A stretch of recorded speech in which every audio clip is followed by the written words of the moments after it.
Hey guys, good afternoon. Joe here of Joe Madden's Sports Podcast. I'm joined this afternoon by Raphael Esparza of Doc Sports. Raphael, welcome to the show. Thank you for having me on, and thank you for pronouncing both my first name and last name quickly. So you're 2 for 2. If you had that parlay, you can cash. I nailed it. I tell you, that's the accomplishment all in one. Tripping over names is something that comes easily to me. I walk nicer in heels, I'm going to be honest. I don't walk in heels, so no. They don't make my size. If they make a size 14 heel, then maybe. Well, I'm sure we could get that lined up, Raphael. Someone would be able to find you a nice pink size 14 heel. I'm sure someone at Doc Sports is probably Googling right now when they're watching. Absolutely. I would not. I think Tony George. That's Probably. what I was going to go. If we're Yeah. betting, Tony George definitely is finding you a nice heel. But Raphael, we are going to talk about you, what you've got going on. Talk some MLB here today. I know we're going to touch on your Chicago Cubs and what's happening with them. But before we talk the Chicago Cubs, let's talk about you. How did you get into this industry? Many moons ago, it seems like. I got hired at Caesar's Palace in 1997. That was my first job working in the sportsbook industry. Worked there for a couple years, and then when all the management crew went over to MGM, I was actually invited to jump ship with them, so I was honored. I worked with Rich Baccelleri at the time, Vinny Marulo, those guys over at VSiN. And now Vinny Marulo's over at VSiN, Rich Baccelleri now over at Circa. So they actually moved me over to MGM, and I worked for, and that's my first day of MGM was 1999. So I worked for them all the way for the MGM properties, all the way to I opened up City Center Aria. So after I did that in 2013, 2014, I got out of it. I was done with corporate America. I saw where sports betting was going in Vegas. I saw, because back then in the Caesars, we were at the hub. There was only one book. I could walk across the street at Imperial Palace, get another number, go next door Mirage, get a different number. Now you pretty much only have 4 numbers here in the States. So I saw where the writing on the wall was going. So I wanted to get out and do my own stuff. And at the time I was secretly working for Doc Sports. So I thought I would just jump ship full time and work on some gigs doing odds making for other books up in globally. And now in the States, I help out doing prop bets and stuff. That is really interesting. Great story. Haven't heard anything like that yet. Asking people how they got into the industry, but where did your love and your passion come from for betting for sports? Probably when I couldn't play sports anymore in high school. I had to hang up the jerseys and shoes really early in the high school days. So I always wanted to be around, and my uncle and neighbors, they were all betting and new bookies and stuff like that. So I still wanted to be in the sports, but I wanted to see a different side of it since I can't have fun playing it. So I thought I would do the numbers game. I used to love going to track at Arlington and Hawthorne and Balmoral and Maywood when I lived in the Chicagoland area. So picked up some booking jobs and started doing that. So I think that's why numbers came pretty easily to me when I moved into Vegas. And it's like I said, I've been doing it for a very, very long time. Probably been gambling and being around those numbers probably since 1991 when I couldn't play sports anymore. Even in high school, I knew about numbers and betting, pools and much, but really digging inside to how you create a number and how you get two-way action and stuff like that is probably when 1991, 92 is when I really got into the seriousness of getting that two-way action, which being an odds maker, that's the only thing that you look for is two-way action. Yeah, absolutely. You look at this industry, there's so many highs and lows. It's a daily grind. You can have one winning day, you can have one down day. How do you manage the stress of this industry? I don't get mad at games. I've been to games with guys over at Doc Sports or even other guys or best friends that work for other companies, and they're yelling at the TV and they're cussing and all that. It is what it is. Once I put my bet slip in or I hit accept when I'm betting or on my phone, it is what it is. I don't get stressful. I don't watch games. I don't get mad. And I just work for another day. I always tell people handling your losses is probably the biggest than being excited for winning and having a 14-0 day and all that. Handling your losses is probably the way you're going to stay in this industry a lot longer. And even when I'm odds making, I mean, yeah, one day the guys are going to get you. The other next day, most likely there's a reason why those lights stayed on in Vegas so long. So it's all in the long run of gambling. So I don't get stressed out too much. I rarely watch a lot of my games just because even though I know I don't get stressed out, sometimes I just don't want to be involved in it and stuff like that. I mean, I'll watch an NBA game or if I have action on it, but I'm not like taping it. So I'm not, canceling dinner plans and stuff like that because my game of the year is going or hey, a global book tell me, hey, can you put odds on this cricket game and all that? And so I'm not watching it. Like I said, I'll look at stuff in that. But like I said, I don't change my outcome or my life around it. So you're telling me when I'm out there on a date at the pub and I'm making sure I'm sitting by the TV so I can see it, I'm probably doing the wrong thing, ignoring that person across the table from me. Raphael, just joking with you. Probably, yes. Just joking with you. I am a yeller at the TV, but I found for myself, as soon as that game is over, I can walk away and be okay with however the bet turned out, left, right, and center. It's just in that moment. And that's one thing I do have to learn. Let go of the emotion in the moment. And you have to have money management and control. If you know you've been losing, why keep on betting? I mean, you take a day off. I tell people that all that. I have a twin brother that loves to bet $20, $25. And if he's on a losing streak, I say, hey, you know what? He'll call me. Who do I like today? Hey, you lost 4 straight. Just sit around and watch the game. You don't have to put any and stuff like that. And I do that all the time. If I'm in a cold streak, you know what? I'm going to take the day off. It is what it is. I'm not going to see if tomorrow's a better day. Well, we always live for those better days. Let's talk about who's needing some better days. Your Chicago Cubs. We had to roll straight into that, talking about better days. What is happening with the Cubs right now? They're facing the Pirates today. Still a slight favorite coming into this one on the road. What's your overall feel for your Cubs? I'm shocked that I'm getting plus money on a rookie pitcher.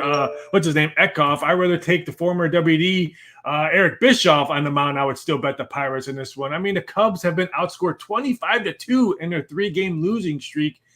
And I know Keegan Thomas, 6-2, probably one of the Cubs' best pitchers on the mound, but he doesn't last long. He barely goes 6 innings, and that bullpen has been awful, throwing 16-inch softballs on sometimes. So I think getting plus money on the Pirates is probably the way to go on this one, or pass. Wait to see if Cub money continues to come in. It is a 7 o'clock money. We all know Cubs are probably one of the biggest bet teams besides the Yankees and Red Sox, because everyone knows about the Cubs. Everyone watched them back in the day when they were on WGN. So they're always one of the top favorite bet teams, even if they're horrible right now. So if you can get maybe that plus 105, plus 106, depending on where you shop around. Right now, it's anywhere between even money and plus 105. See if it goes up to maybe plus 110. I don't think so, but you never know. They're going to see Keegan Thomas. They're going to see, ooh, he's 6-2. I'm going to bet the Cubs. They can't lose 3 straight. Yes, they can. I watch them all the time. They can lose 3 straight to the Pittsburgh Pirates. So, yes, I would say wait to see if you can get a higher number on the Pirates. Yeah, and it seems like the Pirates really do have their number, winning 7 of the last 10 matchups with the Cubs. So I like it there, especially plus money at home for the Pirates. Definitely can get it done. Now, I know you're also looking at another game here. The St. Louis Cardinals taking on the Milwaukee Brewers. We got Adam Wainwright up for the Cardinals today. What are you thinking in this one? Total's gone from 8.5 to 9. We are seeing the Brewers as a home favorite at minus 115. Yeah, it didn't shock me that the Brewers were the favorite. Wainwright got, I don't want to say roughed up in Boston, but he was missing his spots and got some early touches. I just like the under in this game. I think Lauer, who's had some stinky starts I think he bounces back at home. I think we're seeing a great pitching duel. I think Wainwright's going to want to rebound. I think Lauer's going to come back and he pitches well at home. I thought this total would have been like around 8.5 around this. So I think we're getting good value on the total going under. I think it's going to be a great pitching matchup. I think it would not shock me if this thing ends up like a 4-3 game.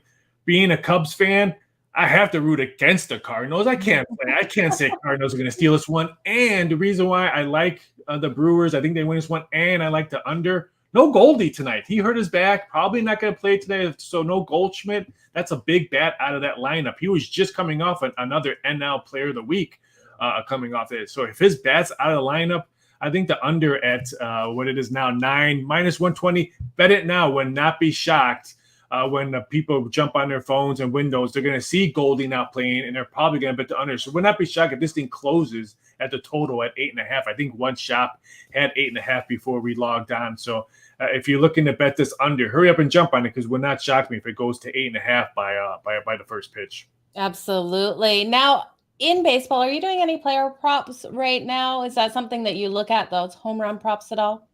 Sometimes I do. I'm not for a guy that does props for a living, has done props even when I was in Vegas and all that, trying to beg the bosses to do more prop bets in the early 2000s. They'd be like, no, prop betting is not where it is. I wish I can laugh at them now.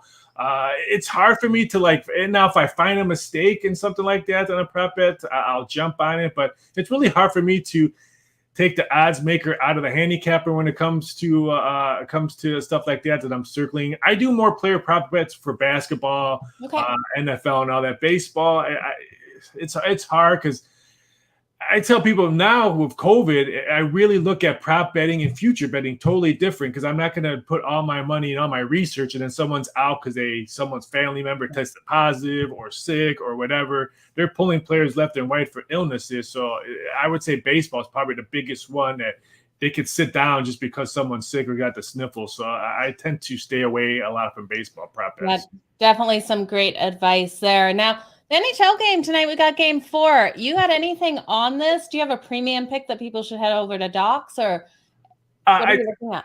I mean, I'm shocked that this totals.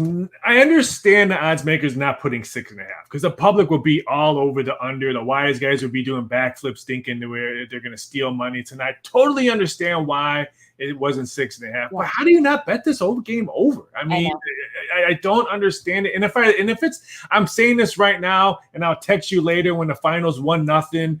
And that's the final game that we both look like doofuses right now on the air. But I don't see it happening. I don't see it happening. I don't either, but I would say I think Tampa Bay evens it up. So I would not be shocked if that's the case, if they go 2-2. Now, for an odds maker, love to see Tampa Bay win again so we can get some more money back from futures. Because let's face it, I think every sports book probably is rooting for Tampa Bay, not Colorado. Because let's face it, Colorado's been the best team all season long. So a lot of future tickets were written on them, future tickets on the series price on them.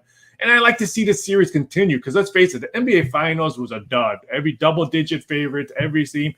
I like that Stanley Cup playoffs and the NHL playoffs. They've been fun to watch since day one. So I'm hoping this goes 7 games. I think it's going to be a fun series to watch. Yeah, it's definitely going to be a fun series. I have a future for it in 6. Little worried about that, though, that Colorado could finish it out in 5. If they win tonight, I think I do too. I have a future ticket on 6. I almost did 6 and 7, but I thought Colorado would. If they win tonight, then I think we have a shot. I think if Colorado wins tonight, then I think we have a shot for 6, because they look unbeatable at home. And the way Tampa has been playing on the road this year, I can see if Colorado steals this one, we might be cashing that ticket on 6. But before I forget, know your Blue Jays fan. Blue Jay jersey behind you. Absolutely, of course, it's always there. Yeah, I have the Blue Jays to win the World Series. I do a lot of media hits, and everyone asks me who was my World Series winner. I have your Toronto Blue Jays was winning it all this year, so I want to say that.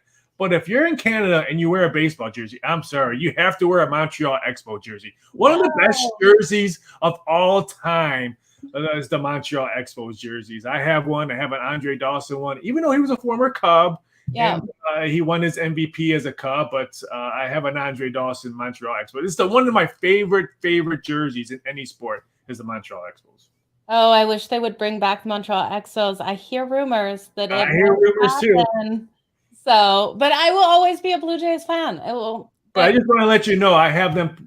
I picked them to win the World. I didn't think the Yankees would win 50 plus already, and it's June 22nd. But maybe get a wild card spot, and they'll pick up a pitcher during trade deadline. And we need some help. We definitely need help. If anyone out there is listening and can help the Blue Jays right now, please send help. They're going to need it today again against the Chicago White Sox.